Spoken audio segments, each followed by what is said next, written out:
PM Modi 10 fun वाले जहरीले सांप हैं। पीएम मोदी रावण हैं। नरेंद्र मोदी मौत का सौदागर है।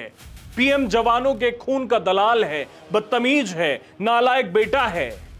ये नीच और तुच्छ शब्द किसी सड़क छाप व्यक्ति के लग रहे होंगे, लेकिन यकीन कीजिए ये बयान कांग्रेस जैसी पार्टी के हैं जिसने देश पर 70 साल राज किया, जिसका नेता देश का पहला प्रधानमंत्री बना, लेकिन देश को संभालने के बजाय उसने अपनी अय्याशियों को पूरा किया। खैर, नेहरू की अय्याशी के चर्चे आजादी के बाद पूरी दुनिया में मशहूर हुए, लेकिन हैरानी तो तब होती है जब ऐसी पार्टी का कोई बड़ा चेहरा या फिर सबसे बड़े पद पर बैठा आदमी अपने मुंह से कुछ ऐसे शब्द निकालता है जो किसी गुंडे मवाली जैसे लगते हैं। किसी भी पार्टी के लिए राष्ट्रीय अध्यक्ष का पद बेहद महत्वपूर्ण होता है। इस पद के लिए ऐसे व्यक्ति का चुनाव किया जाता है जो पार्टी संभाल सके, उचित फैसले ले सके।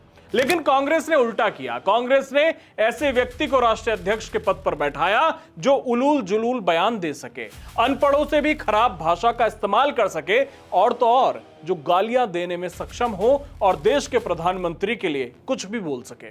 जी हां, हम बात कर रहे हैं कांग्रेस के राष्ट्रीय अध्यक्ष मल्लिकार्जुन खड़गे की, जिन्होंने एक प्रेस कॉन्फ्रेंस में पीएम मोदी को आतंकी कहा। हालांकि अब सफाई देते फिर रहे हैं कि उन्होंने टेररिस्ट नहीं कहा था, बल्कि टेरिफाइड बोला था। अब एक बार आप उनका बयान सुन लीजिए और उनके हाथों में जो पर्ची है जिसे देखकर वो बोल रहे हैं उसे भी ध्यान से देखिए। How can they join with Modi,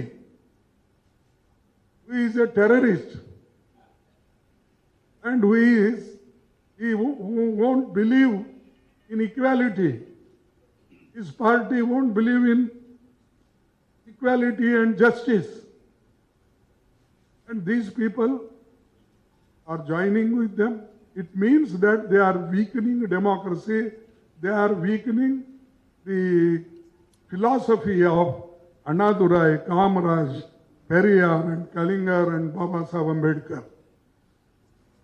The Congress DMK alliance will continue to deliver welfare, inclusive growth, quality education and accessible health care. खड़गे ऐसे ही हवा में नहीं बोल रहे, उनके हाथों में एक पर्ची है जिससे पढ़कर वो अपनी बात सामने रख रहे हैं, तो गलती का कोई सवाल पैदा नहीं होता।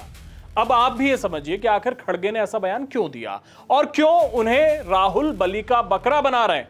राहुल गांधी जानते हैं कि बीजेपी उन पर ना तो केस करेगी और ना ही पीएम मोदी उनके बारे में कोई अपशब्द कहेंगे। मोदी अक्सर खड़गे का सम्मान करते ही नजर आते हैं।